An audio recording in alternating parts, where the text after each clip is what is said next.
ఇదిగో ఎర్రని మహాఘట సర్పము, దానికి 7 తలలను 10 కొమ్ములను ఉండెను. దాని తలల మీద 7 కిరీటములుండెను.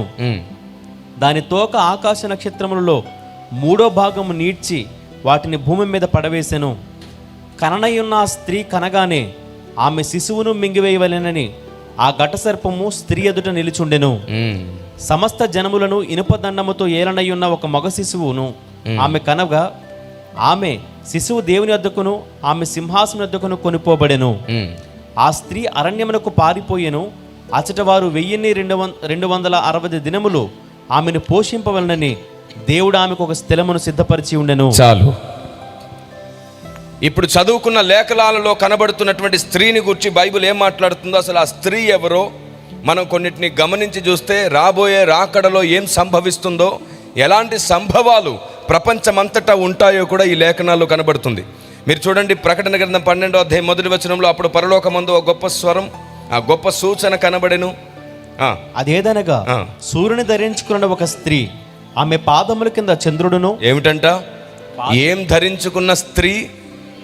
సూర్యుని ధరించుకున్న స్త్రీ. సూర్యుని ధరించుకున్న స్త్రీ అంట. ఎవరి స్త్రీ? మీకేమనిపిస్తుంది? సూర్యుని ధరించుకున్న స్త్రీ అంటే ఎవరనిపిస్తుంది మీకు? చెప్పరేంటండి? ఇశ్రాయేలు ప్రజలను గురించి రాయబడిన మాటది.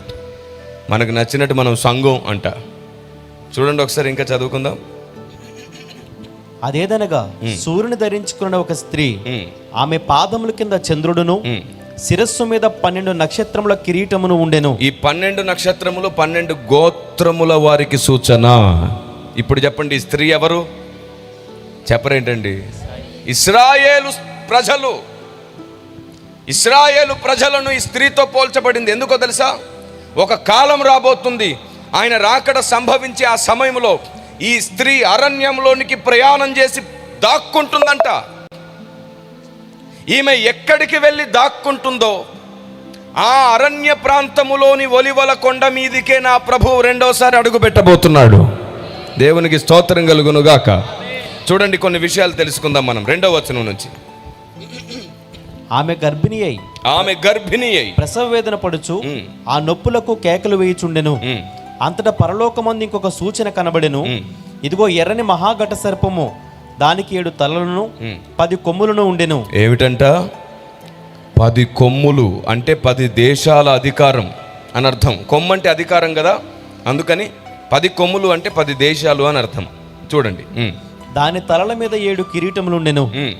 దాని తోక ఆకాశ నక్షత్రములో 3వ భాగము నీడ్చి వాటిని భూమి మీద పడవేసెను. కననయున్న ఆ స్త్రీ కనగానే ఆమె శిశువును మృంగివేయవలనని ఆ ఘట సర్పము స్త్రీ ఎదుట నిలుచుండెను. ఇది ఎప్పటి సంభవమో తెలుసా? ఈ ప్రకటన గ్రంథం 12వ అధ్యాయం 4వ వచనము క్రీస్తు పుట్టినప్పటి సంగతిని గురించి మాట్లాడుతూనే అసలు ఆ స్త్రీ ఎవరో చెప్పడానికి మొత్తాన్ని కలిపి మాట్లాడుతున్నాడు పరిశుద్ధాత్మ దేవుడు. ఎందుకంటే అంత్య దినములలో ఆ స్త్రీ బిడ్డను కనదు, ఆల్రెడీ బిడ్డను కనేసింది. ఇశ్రాయేలు ప్రజలలో నుండి రక్షకుడు పుట్టాడు. ఆయన్ని చంపడానికి ఘట సర్పం అప్పుడే ప్రయత్నం చేసింది, కానీ చంపలేకపోయింది. అతన్ని చంపే ప్రయత్నంగా, ఆ బిడ్డను చంపే ప్రయత్నంగా ఎందరో బిడ్డలు బలైపోయారు. 2 సంవత్సరాలున్న పిల్లలందరినీ ఆ సందర్భాన్ని జ్ఞాపకం చేస్తూ ఉపమాన పరిభాషలో ఈ స్త్రీ ఎవరో కాదు, ఇశ్రాయేలు ప్రజలే అని చెప్పడానికి లేఖనములో నుండి ఆత్మదేవుడు తన రచనా విధానాన్ని, తన రచనా శైలిని ఎప్పటిలాగే కొనసాగిస్తున్నాడు. ఇక్కడ ఎంతో నిగూఢమైన సంగతులను ఉపమాన పరిభాషలో రాయడం పరిశుద్ధాత్మదేవుని శైలి. చూడండి, ఇంకొంచెం ముందుకు వెళ్దాం. సమస్త జనములను ఇనపదండముతో ఏలనయ్యున్న ఒక మగ శిశువును ఆమె కనగా. చూసారా? సమస్త జనములను ఇనుపదండముతో ఏలే మగ శిశువు ఎవరిప్పుడు? యేసుక్రీస్తు వారే. దేవునికి స్తోత్రం కలుగునుగాక. యేసుక్రీస్తు వారే. నెక్స్ట్, ఆమె శిశువు దేవుని వద్దకును ఆయన సింహాసనం వద్దకును కొనిపోబడెను. చూసారా? కనేసిందంట. ఆ కన్న బిడ్డ ఎక్కడికి వెళ్ళిపోయింది అంటే యేసు ప్రభు ఈ భూమి మీద మరణించి తిరిగి లేచి పునరుద్ధానుడై సింహాసనాసీనుడై వెళ్ళాడు కదా, దాని సంభవాన్ని కూడా దేవుడు చెప్తున్నాడు ఇక్కడ. కాబట్టి ఇప్పుడు ఈ స్త్రీ ఎవరన్నమాట? ఈ సూచనలు, ఈ సంభవాలన్నీ కనబడుతుంటే ఈ స్త్రీ ఎవరు? ఇశ్రాయేలు ప్రజలు. Praise the lord. ఈ ఇశ్రాయేలు ప్రజలని చివరి దినాలలో అబద్ధ క్రీస్తు అంటే క్రూర మృగమై ఉన్నటువంటి వాడు, 10 దేశాల అధికారము గలవాడు, ప్రపంచ దేశాలను ఏలేవాడు, వీరిని చంపడానికి, వీరిని తరమడానికి ప్రయాసపడే సమయములో ఈ స్త్రీ అరణ్యములో కొనిపోబడుతుందంట. చూడండి, ఆ మాట కూడా చదువుకుందాం మనం. ఆ స్త్రీ అరణ్యమునకు పారిపోయెను. ఆ స్త్రీ అరణ్యమునకు పారిపోయెను. అచ్చట వారు 1260 దినములు అంటే 3.5 సంవత్సరాలు దాదాపుగా ఆమెను పోషింపవలనని దేవుడు ఆమెకు ఒక స్థలము సిద్ధపరిచి స్తోత్రం. Praise the lord. ఎంత మంచి దేవుడో చూడండి. తన ప్రజలు ఈ భూమి మీద ఇబ్బంది పడతారని అబ్రహాముకి ఇచ్చిన వాగ్దానము, రెండవది ఆయన సంకల్పము సంపూర్ణంగా నెరవేరడం కొరకు వారు అరణ్యంలోనికి పారిపోయినప్పుడు వారిని పోషించడానికి ఏలియాను పోషించినట్లుగా ఒక స్థలము ముందుగానే సిద్ధపరుస్తున్నాడు ఆయన అరణ్యంలో. నా దేవుడు యెహోవా ఈరే అని పిలువబడిన వాడు సమకూర్చు దేవుడు. సమకూర్చు దేవుడు, ఆపత్కాలములలో నమ్మదగిన సహాయకుడు. చాలామంది తమ్ముళ్ళు, చెల్లెళ్ళు ఈ లోకంలో తినుచు తాగుచు సుఖి చాలా తేలిగ్గా తీసుకుంటున్నారు మీరు భక్తిని. కానీ మీకు కష్టాలు వచ్చినప్పుడు మీరు ఏడుస్తుంటారు, ఉపవాసాలు ఉండి ఏడుస్తారు, బాధపడతారు. పదే అందరిని అడుగుతారు, మా కోసం ప్రార్థించండి, మా కోసం ప్రార్థించండి. ముందే ఎందుకు దేవుని సన్నిధిలో ప్రార్థించవు? ప్రతిరోజు నిద్ర లేవగానే ఎందుకు ఫోన్ పట్టుకుంటావు?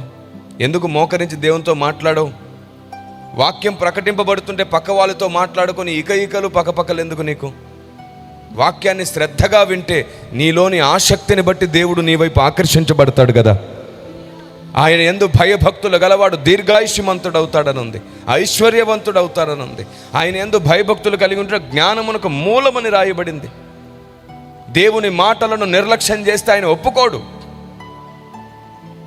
దేవుని ఉద్దేశాలను సరిగ్గా వినకపోతే ఒప్పుకోడు. దేవుని ప్రజ, చివరి దినాలలో సంభవించబోయే వాటిని దేవుడు ముందుగానే మనకు తెలియజేస్తున్నాడు. ఇశ్రాయేలు ప్రజల్ని ఎలాగైతే పోషించడానికి ఒక స్థలం సిద్ధపరిచి వారిని పోషించబోతున్నాడో అలాగే గుర్తుంచుకో, వారి దేవుడే మనకు దేవుడు. అబ్రహాము ఏ దేవుణ్ణి సేవించాడో ఆయనే మన దేవుడు. ఏలియా దేవుడే మన దేవుడు. దానియేలు దేవుడే మన దేవుడు. పౌలు దేవుడే మన దేవుడు. వారి జీవితంలో చేసిన అవే కార్యములను మన జీవితంలో చేయగలిగిన దేవుడు ఆయన. మునుపు జరిగినవే మరలా చేయగల సమర్థుడైన దేవుడు. ఆమేన్. ఇశ్రాయేలు ప్రజల్ని అబ్రహాముకి ఇచ్చిన మాట ప్రకారంగా తన సంకల్పాన్ని సంపూర్ణం చేసుకునే దిశలో అరణ్యంలోనికి వారు పారిపోతారంట. ఈ 10 దేశాల, ఈ 10 కొమ్ముల అధికారము కలిగిన వాడు, ఈ క్రూర మృగం ఇశ్రాయేలు ప్రజల్ని తరుముతున్నప్పుడు ఈ స్త్రీ అరణ్యానికి పారిపోతుందంట. ఆమెకు 2 రెక్కలు ఇవ్వబడతాయంట, పక్షిరాజుకి ఇవ్వబడ్డ రెక్కలు ఇవ్వబడతాయంట. వీడు వాళ్ళని పట్టుకొని చంపాలని, వాళ్ళని కనుగొనడానికి వాడు ఎక్కడెక్కడ ఏ స్థావరాల్లో ఉన్నారని వెతికిన ప్రతిసారి తనకివ్వబడ్డ రెక్కలతో తనను తాను కప్పుకొని ఉంటుందంట. వాడికి కనబడదంట ఈవిడ. శత్రువుకి కనబడకుండా నిన్ను నన్ను దాచగలిగిన దేవుడు ఆయన. ఈరోజు మనం బాగున్నామంటే, ఈరోజు మనం హ్యాపీగా ఉన్నామంటే, ఈరోజు శత్రువు వాడు కుట్ర చేసి మనల్ని నాశనం చేయకుండా మనం బాగున్నామంటే ఆయన మనల్ని తన రెక్కల చాటున కప్పి ఉంచాడు కాబట్టే. ఆయన మనతో ఉన్నాడు కాబట్టే వాడికి మనం కనబడట్లేదు. అసలు వాడి దృష్టి మన మీదికి రాకుండా ఎన్నిసార్లు దేవుడు తప్పించాడో, కీడు నుండి తప్పించడానికి ఎన్నిసార్లు వాడి దృష్టిని మళ్లించాడో. అమాయకులైన తన ప్రజల్ని కాపాడుటకు సాతాను యొక్క దృష్టిని మళ్లిస్తాడు ఆయన. Praise the lord. అంత నమ్మదగిన దేవుడు ఆయన. ఎందుకు సార్ దృష్టి మళ్లించడం? ఇలా చిటికేస్తే సాతాన్ని బంధించవచ్చు కదా. దేవుడు న్యాయము కలిగిన దేవుడు. ఆయన సింహాసనం నీతి న్యాయము మీద ఉన్నది. ఈ కారణం చేత ఆయన ఎలా పడితే అలా తన అధికారాన్ని వాడడు. ఆయన న్యాయముగానే తన అధికారాన్ని వాడాలనుకుంటున్నాడు. వాస్తవానికి ఈ భూమి మీద దేవునికి సంపూర్ణ అధికారం ఇంకా రాలేదు. వాస్తవానికి ఈ భూమి మీద 70% అధికారం సాతానుదే. ఒక 30% మాత్రమే దేవుని అధికారం. ప్రస్తుతం ఈ ప్రపంచం ఎవనిది? ఈ లోకాధికారి ఎవరు? సాతాను. వాడి అధికారంలో ఉంది లోకం. సెంట్రల్లో వేరే పార్టీ అధికారంలో ఉండొచ్చు. స్టేట్లో వేరే పార్టీ అధికారంలో ఉందనుకోండి, వాళ్ళకు పూర్తి అధికారం ఉంటుందా? ఉండదు. అలాగే ఈ ప్రపంచాన్ని ఏలుతున్నవాడు సాతాను. దేవునికి పూర్తి అధికారం దొరకదు, కొంత అధికారమే దొరుకుతుంది. ఎందుకంటే ఈ ప్రపంచంలో తన ప్రజలమైన మనం కూడా ఉన్నాం కాబట్టి. మన ప్రజలు విదేశాల్లో ఎక్కడైనా చిక్కుకుపోతే మన దేశ ప్రభుత్వం ఆ దేశ ప్రభుత్వాలతో మాట్లాడి మన వాళ్ళని ఇక్కడికి తీసుకొస్తుంది. ఎందుకంటే నా ప్రజలు అనే అధికారం వారిది. అలాగే ఈ భూమి మీద ఉన్న దేవుని ప్రజలమైన మనల్ని బట్టి ఈ భూమి మీద దేవునికి కొంత అధికారం ఉన్నది. అందుకే నువ్వు అడిగినదంతా వెంటనే అయిపోదు. అన్ని ప్రాసెస్లో టైం టు టైం జరుగుతున్నాయి. కాలంతోనే ప్రతిదీ ముడిపడి ఉంది. అందుకే ప్రతిదీ సమయం బట్టే వస్తుంది. అందుకే దేవుడు అన్నాడు, తగిన సమయమున నేను నిన్ను హెచ్చించున్నట్లు. దేవునికి స్తోత్రం కలుగునుగాక. తగిన సమయమున నేను నిన్ను హెచ్చించినట్లు దీన మనస్కులై నా బలిష్టమైన రెక్కల కింద ఉండమన్నాడు. దేవుని ప్రజా గమనించండి, నువ్వు అడిగిందల్లా వెంటనే ఎందుకు జరగట్లేదంటే దుష్టుని యందు ఈ లోకం ఉన్నది. పూర్తి అధికారం దేవునికి ఈ లోకంలో. అందుకే ఏమని ప్రార్థిస్తాం? పరలోకమందు నీ చిత్తం నెరవేరినట్లు భూమి మీదను. లేకపోతే ఇప్పటి వరకు ఇలా చిటికేసే లోపు దుష్టులందరూ సమూల నాశనం అయిపోయేవారు, సాతానులన్నీ బంధించబడిపోయేవి, దేవుని రాజ్యం భూమి మీద స్థాపించబడేది. యేసుప్రభు అంటాడు కదా, నేను ఆజ్ఞాపిస్తే, నేను కోరుకుంటే నా కొరకు కోట్లాది దేవదూతలు వచ్చేస్తారు. కానీ కాలముతో పాటు నెరవేరవలసిన లేఖనములున్నాయి. దేవుడు న్యాయం గలవాడు, న్యాయంతోనే పనిచేస్తాడు. న్యాయానికి వేరుగా ఉండడం ఆయనకి ఇష్టం లేదు. ఆయన నీతిని న్యాయమును ప్రేమించే దేవుడు. దేవునికి స్తోత్రం కలుగునుగాక. ఈ కారణం చేత మన జీవితాల్లో ఉన్న సమస్యలు, కష్టాలను కూడా మనం కొన్నాళ్ళు ఓర్చుకుంటూ ముందుకు కొనసాగాల్సిందే. అలాగే ఈవిడని దేవుడు కాపాడడానికి ఎంత అద్భుతమైనటువంటి ప్లాన్ చేశాడు చూడండి. అంత్యకాలంలో ఇశ్రాయేలు అనేటువంటి ఈ స్త్రీని దేవుడు కాపాడుతున్నాడు. చూడండి, ఇంకొంచెం ముందుకు వెళ్దాం. అంతట పరలోకమందు యుద్ధము జరిగెను. మికాయేలును అతని దూతలను ఆ ఘట సర్పముతో యుద్ధము చేయవలని ఉండగా ఆ ఘట సర్పమును దాని దూతలను యుద్ధము చేసిరి గాని గెలవలేకపోయిరి. గనుక పరలోకమందు వారికి ఇంకా స్థలము లేకపోయిను. పరలోకంలో వారికి ఇంకా స్థలము లేదు. వారికి ఇవ్వబడ్డ టైం అయిపోయింది. వారికి ఇవ్వబడ్డ అధికారాలు అయిపోయాయి. ఇంకా వారు పరలోకం నుండి ఎలాంటి లాభాన్ని పొందే పరిస్థితి లేదు. అప్పుడు వాడు ఇంకా కోపిష్టైపోయాడు భూమి మీద. దేవుని ప్రజల్ని ఇంకా చంపాలనుకోవడానికి వాడు ముందుకొచ్చేస్తాడు. చూడండి, ఆ కింద రాయబడింది, కాగా సర్వలోకమునకు మోసపుచ్చుచు అపవాది అనియో సాతాననియో పేరు గల ఆది సర్పమైన మహాఘట సర్పము పడద్రోయబడెను. అది భూమి మీద పడద్రోయబడెను. దాని దూతలు దానితో కూడా పడద్రోయబడి.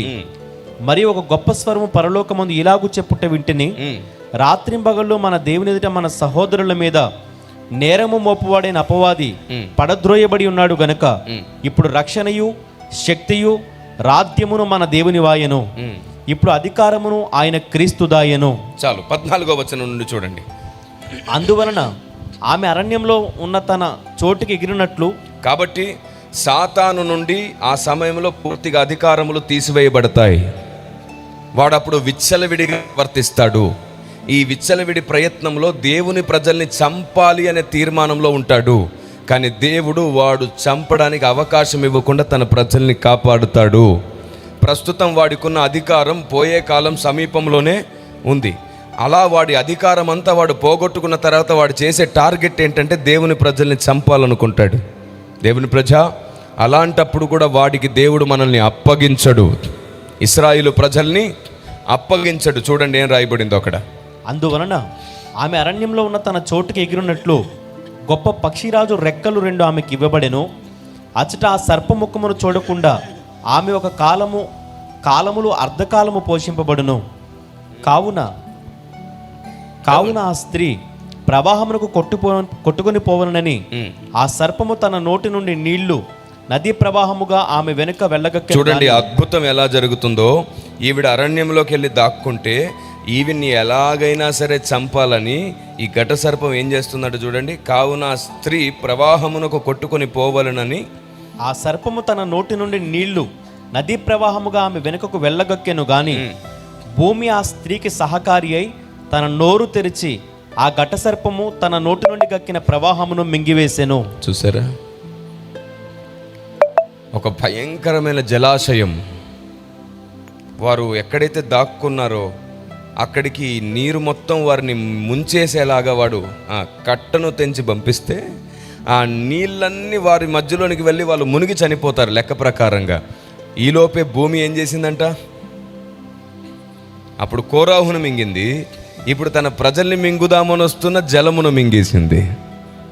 దేవుడు కాపాడడానికి ఆజ్ఞాపిస్తే ప్రకృతి కూడా నీ చుట్టూ సైన్యంగా నిలబడుతుంది. దేవునికి స్తోత్రం కలుగునుగాక. దేవునితో నీ సంబంధం తెగిపోతే నిన్నెవరు కాపాడుతారు? దేవునితో సమయం గడపకుండా ఎవరు నిన్ను రక్షిస్తారు? దేవునికి నచ్చినట్లు నీ బ్రతుకును మార్చుకోకుండా ఎలా సాధ్యమవుతుంది? అసలు దేవుడు నిన్ను ఎందుకు పుట్టించాడో అది ఎప్పుడు నువ్వు నెరవేరుస్తున్నావు? ఒక్కసారి ఉదయం లేచి నుంచి పడుకునే వరకు నిన్ను దేవుడు ఎందుకు పుట్టించాడో అది నెరవేరుస్తున్నావా? ఒక్కసారి ఆలోచించు. ఎందుకు పుట్టావో మర్చిపోయి నీకు నచ్చిన జీవితాన్ని జీవిస్తున్నావు. మళ్ళీ నీ దృష్టికి నువ్వు చాలా గొప్ప నీతిమంతురాలివి, నీతిమంతుడు. అసలు దేవుడు నిన్నెందుకు పుట్టించాడు అది నెరవేర్చినప్పుడు నీ బ్రతుకుకు విలువే లేదు. దేవుని సన్నిధిలో కనిపెట్టి చూడు, దేవుని సన్నిధిలో బ్రతిమాలు చూడు, ఉదయం దేవునితో సమయం గడిపి చూడు, నిద్ర లేవగానే ఆయన పాదాలు పట్టుకొని చూడు, ఆయనతో మాట్లాడడం నేర్చుకొని చూడు. ఇక్కడే బతికేద్దామని ఆశీర్వాదాలు, దీవెన్లు, స్థలాలు, పొలాలు, ప్రమోషన్లు, వీసాలు, ఉద్యోగాలు ఇవన్నీ అడిగేస్తూ బతికేస్తున్నావే. అసలైన దాన్ని అడగడం మానేశావు. మొదట ఆయన నీతిని, రాజ్యాన్ని. ఎన్నో విధములుగా తన రెక్కలు చాపి మనల్ని కాపాడుతున్నాడు ఆయన. దేవునికి స్తోత్రం కలుగునుగాక. చూడండి ఆ తర్వాత ఏం జరిగింది. 15వ వచనం నుండి, కావున ఆ స్త్రీ ప్రవాహమునకు కొట్టుకొని పోవలనని ఆ సర్పము తన నోటి నుండి నీళ్లు నది ప్రవాహముగా ఆమె వెనుక వెళ్ళగ్రక్కెను గాని భూమి ఆ స్త్రీకి సహకారి అయి తన నోరు తెరిచి ఆ ఘట సర్పము తన నోటి నుండి గక్కిన ప్రవాహమును మింగివేసెను. అందుచేత ఆ ఘట సర్పము ఆగ్రహము తెచ్చుకుని దేవుని ఆజ్ఞలు గైకొనుచు యేసును గూర్చి సాక్ష్యమిచ్చుచు ఉన్న వారైన ఆమె సంతానంలో శేషించిన వారితో యుద్ధము చేయుటకై బయలువెడలి సముద్ర తీరమున నిలిచెను. అంటే ఏంటో తెలుసా, వాడి మాట విని వాడికి లోబడిపోయి వాడి చెప్పినట్లుగా ముద్రలు వేసుకొని సరే నువ్వే అని చెప్పి వాడితోనే ఉండిపోయిన చాలామంది అమాయకులు ఉంటారే, ఇప్పుడు వాళ్ళ మీదకి వెళ్ళిపోతున్నాడు అన్నమాట. వీళ్ళని చంపడం ఎలాగో కుదరట్లేదు అని వీడెంత నికృష్టుడంటే వాడికి సపోర్ట్ చేసిన వారిని కూడా చివరిలో చంపేస్తాడు. నా దేవుడు అలాంటి వాడు కాదు. ఆయన్ని చంపిన వారిని కూడా క్షమించిన ప్రేమామయుడు నా దేవుడు. తండ్రి, వీరేమి చేయుచున్నారో వీరు ఎరుగరు గనుక వీరిని క్షమించు. మీరందరూ శ్రమ దినాలను ధ్యానిస్తున్నారని నాకు తెలుసు, అందుకు చెప్తున్నాను. సిలువలో నా ప్రభు క్షమాపణ అనేదాన్ని నేర్పించాడు. మరి మీరు తోటి వారిని క్షమించుకుంటున్నారా? సిస్టర్, ఫలాని సిస్టర్ నిన్నేది ఇలా అన్నారంటే అంత మాట నిందా, అదేమైనా గొప్పదనుకున్నారా? దాని గురించి నాకు తెలియదనుకున్నారా అని చెప్పి వాడు ఒక్క రాయి వేస్తే నువ్వు ఇంకా సంచి పెట్టేస్తావు ముందు. ఇదిగో ఆవిడ చిట్టా మొత్తం ఈ సంచిలో ఉందని. అంతటితో దేవుని మనసులో నువ్వు చోటు పోగొట్టుకునే అవకాశం ఉంది. ఎవరైనా నీ గురించి ఏదైనా అంటే అన్నారులే, నా స్నేహితురాలే కదా, నా సహోదరియే కదా, ఈరోజు అంటుంది రేపు మళ్ళీ ప్రేమిస్తుంది, అందరం మనమే కదా అనుకునే అంత పెద్ద మనసు మనకు వచ్చిన రోజున దేవుడు అందరి ముందు నీ తలెత్తి నిన్ను నిలబెడతాడు. ఆమేన్. ఏ నోరు నిన్ను అనిందో అదే నోరుతో నిన్ను పొగిడేటట్లు చేస్తాడు నా దేవుడు. నిన్ను నువ్వు నిరూపించుకోవద్దు, నిన్ను నీ దేవుడు నిరూపించే అవకాశం దేవునికి ఇవ్వు. నిన్ను నువ్వు నిరూపించుకోవద్దు. సిలువను ధ్యానం చేస్తున్న వారలారా, సిలువకు మనల్ని మనం అప్పగించుకుందాం. సిలువను ధ్యానం చేస్తున్న సైనికులారా, క్రీస్తు మనస్సును ధరించుకుందాం. ఆయన రాకడ ఈ లోకమును సమీపిస్తుంది. దేవుని చిత్తం ఈ భూమి మీద నెరవేరునట్లుగా మిమ్మల్ని మీరు సిద్ధపరచుకోండి.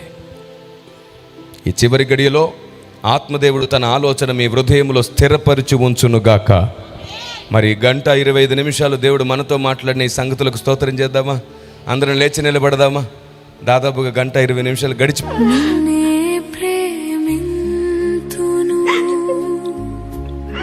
నిన్నే